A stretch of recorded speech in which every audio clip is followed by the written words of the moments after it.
Hello students, good morning.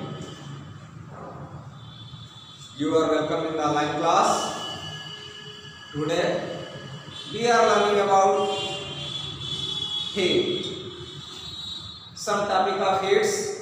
In previous class we are learning about some topic of heats. Today we are learning about conductor.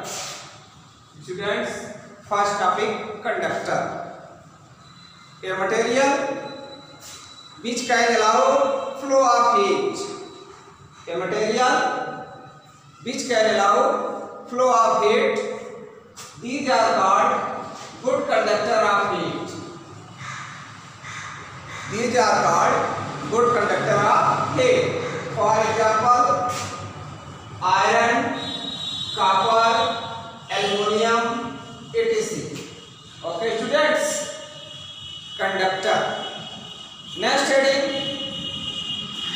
insulator. Second heading, insulator. A material which cannot flow of heat. A material which cannot allow flow of heat. These are called insulator. A material which cannot allow flow of heat. These are called bad conductor of heat or insulator. For examples, rubber, wood, plastic, air and water are poor conductor of heat. Okay, students. Next heading, convection of heat. Convection of heat. Conduction of heat आप पढ़ लिए हैं students in previous class. Now today we are discuss about convection of heat.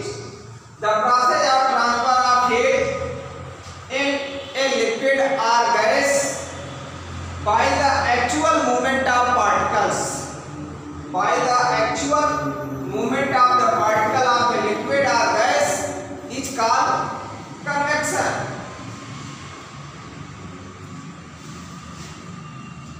The process of transfer of heat in liquid or gas by the actual movement of the particle of liquid or gas is called convection. Okay students, जो convection method होती है इसमें जो heat का जो transfer होता है वह लिक्विड अथवा गैस में होता है. Students, here a figure of liquid. ये फ्लास्क है जिसमें लिक्विड भरा हुआ है. यहाँ इसे हीट कर रहे हैं ओवन से. इसमें क्या होता है स्टूडेंट, जैसे हम हीट करते हैं तो यहाँ का जो मॉलिक्यूल्स है वाटर का वो हीट होता है. ये हीट होकर के ऊपर जाएगा. जो ऊपर कोल्ड है वाटर पार्टिकल्स वो नीचे आएगा. फिर ये हीट होगा ऊपर जाएगा. इस तरह से कंटिन्यू प्रोसेस चलती रहती है जब तक कि पूरे पार्टिकल्स हीट नहीं हो जाते. तो जो हीट का ट्रांसफर हो रहा है मॉलिक्यूल्स में, वाटर मॉलिक्यूल्स में, उसे हम क्या कहते हैं, कन्वेक्शन ऑफ हीट कहते हैं. Okay students, in this process the transfer of heat in liquid और gas by the actual movement of the particles of liquid in gas is called convection. Okay students. Next heading है students, convection current in air. Convection current in air in coastal area. Breeze generally blow from sea to land during daytime and land to sea during night time. Students, these sea and land bridge, these sea and land bridge are actually convection of currents. Students,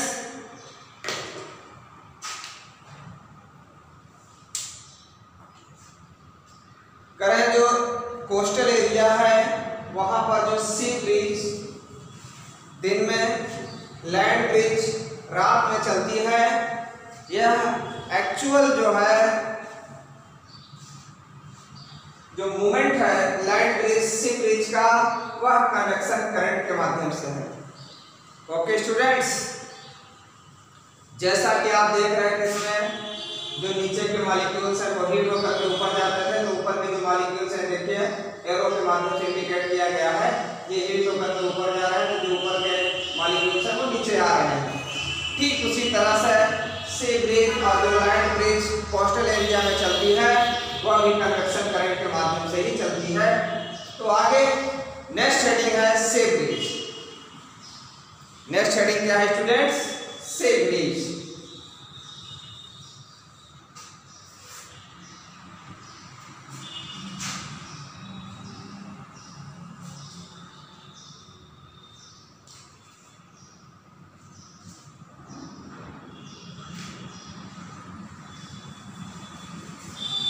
Students, next heading is sea breeze. The cool air from the sea blowing towards the land during the daytime. This is called sea breeze. Correct students? Coastal area में जब sunlight बाहर आती है सुबह में, तो सन की जो रोशनी है वह लाइट पर भी पड़ती है और सी पर भी पड़ती है, लेकिन जो लैंड है वह सी की तुलना में जल्दी गर्म हो जाता है और सी धीरे धीरे गर्म होता है। जो लैंड की गर्म एयर है वह गर्म होकर ऊपर जाने लगती है, तो सी के ऊपर की जो कोल्ड एयर है वह उसका स्थान लेने के लिए इधर आ जाती है लैंड की ओर। तो the movement of cold air from sea to land, this is called sea bridge. Okay students, next heading land bridge. अब जो सी ब्रिज चलती है स्टूडेंट्स और डे टाइम में होता है, लेकिन जो लैंड ब्रिज है वह नाइट टाइम में होता है। देखिए मिरर में यहाँ स्टार वगैरह मून्स वगैरह ये दर्शाए गए हैं। अब देखिए धीरे धीरे समय बीतता गया, शाम हो गया। जब शाम हो जाएगा स्टूडेंट्स, अब पानी धीरे धीरे क्या हो गया? गर्म हो गया। अब लैंड बहुत जल्दी ठंडा हो जाएगा, लेकिन पानी बहुत जल्दी ठंडा नहीं होगा। जब वाटर ठंडा नहीं होगा, लैंड ठंडा हो जाएगा, तो लैंड अब जो वाटर के ऊपर की गर्म एयर होगी वह ऊपर जाएगी और लैंड के ऊपर जो है ठंडी एयर हो जाएगी। ये ठंडी एयर समुद्र की ओर जाएगी उसका स्थान लेने के लिए, क्योंकि जो समुद्र के ऊपर की जो एयर थी गर्म होकर ऊपर जाने लगी। तो यह प्रोसेस होती है नाइट टाइम में। When the winds, the cool air from the lands moves toward the sea during night, these are called land bridge. Okay students, अब यह प्रोसेस जो है रात्रि के समय होता है।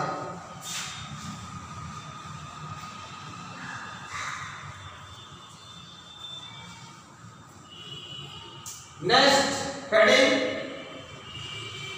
Practical application of convection. करें इसका प्रैक्टिकल एप्लीकेशन ऑफ कन्वेक्शन का। करें ventilator and exhaust fans are usually placed near the ceiling of a roof. करें स्टूडेंट्स, करें कि हम वेंटिलेटर अथवा एग्जॉस्ट को एकदम ऊपर लगाते हैं।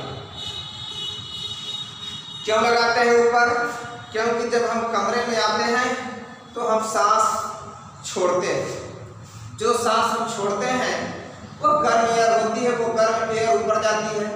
जब ऊपर जाती है तो वहाँ जो एग्जॉस्ट रहता है वो गर्म एयर को खींचकर बाहर कर देता है और विंडो से कोल्ड एयर आ जाती है, जिससे हमारा कमरा क्या रहता है, ठंडा रहता है। Okay students, next, air conditioner are installed near the roof. The cool air being heavier moves down and warm air near the surface of the room rise. करें जो एसी हम लगवाते हैं, एयर कंडीशनर को भी ऊपर लगवाते हैं स्टूडेंट्स। करें जब वह कूल एयर को कमरे में भेजती है, जो नीचे की गर्म एयर है वह ऊपर जाती है, ऊपर से वो फैन के माध्यम से बाहर चली जाती है। तो इस तरह से ये हीट कन्वेक्शन के माध्यम से ही तो हो रहा है। Next, smoke and gas from house and factory rise up due to convection current. करें जो घरों में लकड़ियां जलाते हैं इधर भोजन बनाने के लिए, या ईंट भट्टे पर जो कोयला जलाते हैं, वो भी कन्वेक्शन करंट के माध्यम से ही ऊपर एटमॉस्फेयर में चले जाते हैं स्टूडेंट्स। नेक्स्ट हेडिंग है radiation of heat.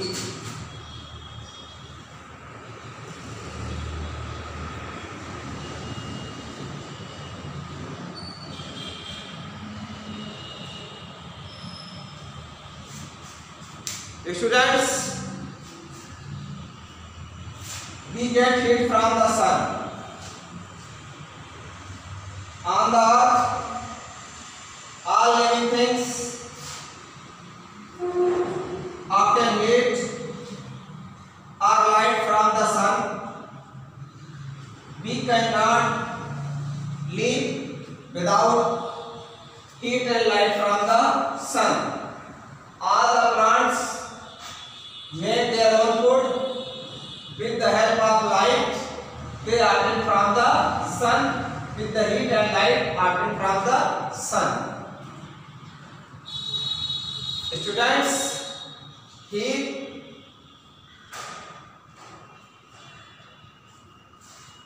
this process of heat transfer that does not require any medium, these are called radiation of heat. Students, जो हीट एनर्जी हमको सन से मिलती है वह उसके लिए किसी मीडियम की जरूरत नहीं है, वह वैक्यूम में आती है, क्योंकि स्पेस में बहुत सा ऐसा एरिया है जहां पर ना तो एयर है ना ही वाटर है, लेकिन वहां भी हीट एनर्जी जाती है students. Radiation it involve the energy involve in radiation, these are called radiant energy. The energy involved in the process of radiation, these are called radiant energy.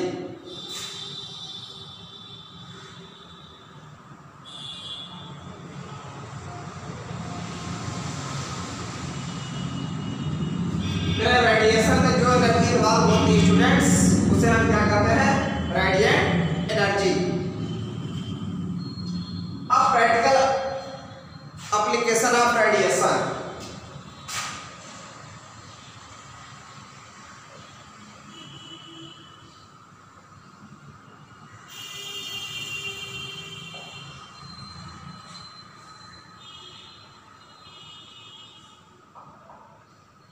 Practical application of radiation students, first point,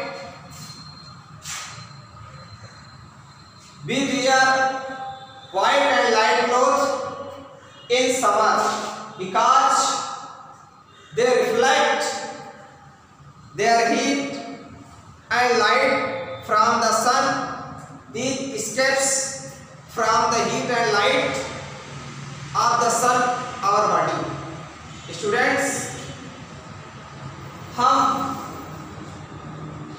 summer season में white और light कपड़े पहनते हैं। ये white और light कपड़े अत्यधिक सूर्य की ऊष्मा को रिफ्लेक्ट कर देते हैं, जिससे हमारे शरीर को गर्मी नहीं लगती या कम गर्मी का एहसास होता है। Okay students, next point,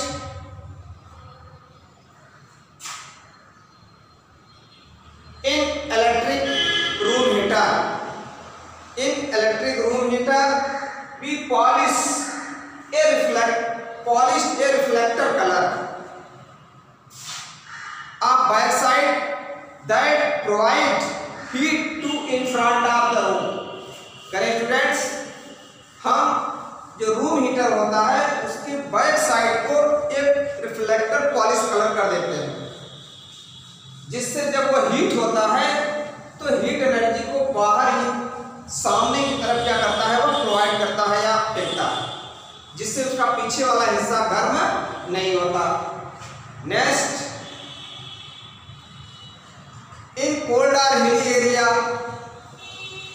people colour their room and wall और रूफ डार्क कलर। वे लोग जो पहाड़ियों पर रहते हैं जहां पर अत्यधिक ठंड पड़ती है स्टूडेंट्स, वे लोग अपने घरों की दीवार को और छत को डार्क कलर से कलर करवा लेते हैं, जिससे उनका कमरा गर्म रहे। Okay students,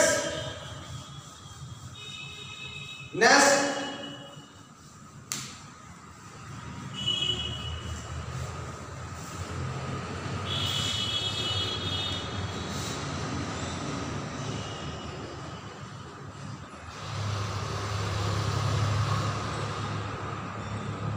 thermos flask students,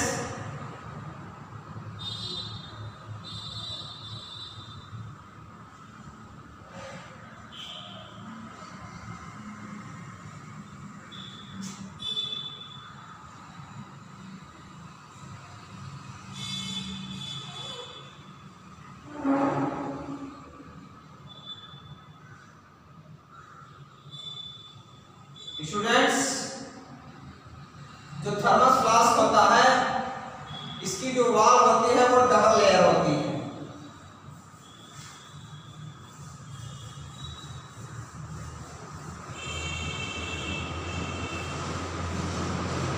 और ये जो बीच में होता है स्टूडेंट्स, ये होता है वैक्यूम।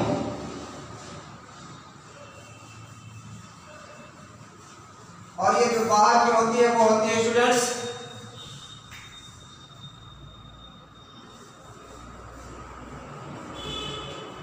कन्वेक्शन।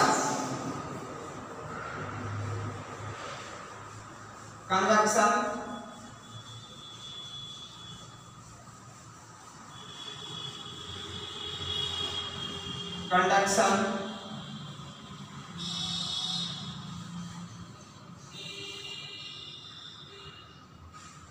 रिफ्लेक्टर। स्टूडेंट्स, जो ये वैक्यूम होता है इसमें ये वैक्यूम है वो इंसुलेटर का काम करता है स्टूडेंट्स। थर्मस फ्लास्क में जैसे हम कोई हॉट वस्तु रखते हैं तो हॉट रखती है, कोल्ड लिक्विड रखते हैं, जैसे हॉट लिक्विड रख दिए तो हॉट है और कोल्ड रख दिए तो कोल्ड है। दरअसल इसमें जो डबल लेयर होती है उसके बीच में एयर होता है, ये इंसुलेटर का काम करता है। इंसुलेटर का मतलब आप जानते हैं material which can not flow of heat. करें ऐसा मटेरियल जिसमें हीट का फ्लो ना हो, यानी जो मटेरियल आप इसके अंदर रखे हैं जितना गर्म है वो उतना गर्म ही रहेगा। ठीक है, ये है वैक्यूम। और ये है कंडक्टर। कंडक्शन, जैसे इसमें कुछ एब्जॉर्ब भी किया तो यहाँ आया, ये कन्वेक्शन है। उसके बाद ये देख रहे हैं रिफ्लेक्टर है, ये रिफ्लेक्ट कर देता है। और इसकी जो बाहर की जो वॉल होती है स्टूडेंट्स, ये प्लास्टिक की होती है। प्लास्टिक आप जानते हैं, प्लास्टिक की जो बैड कंडक्टर ऑफ हीट, वो हीट को एब्जॉर्ब करता ही नहीं। ठीक है, इस तरह से जो थर्मस फ्लास्क होता है स्टूडेंट्स, इसमें जो भी वस्तुएं आप रखते हैं, जैसे हमने कोल्ड रखा वो कोल्ड रहेगा और हॉट रखा तो हॉट रहेगा। ठीक है students.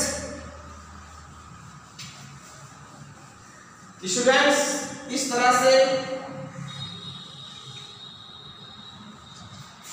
Today the chapter 8 ends. We meet next day next topic. Okay, thank you.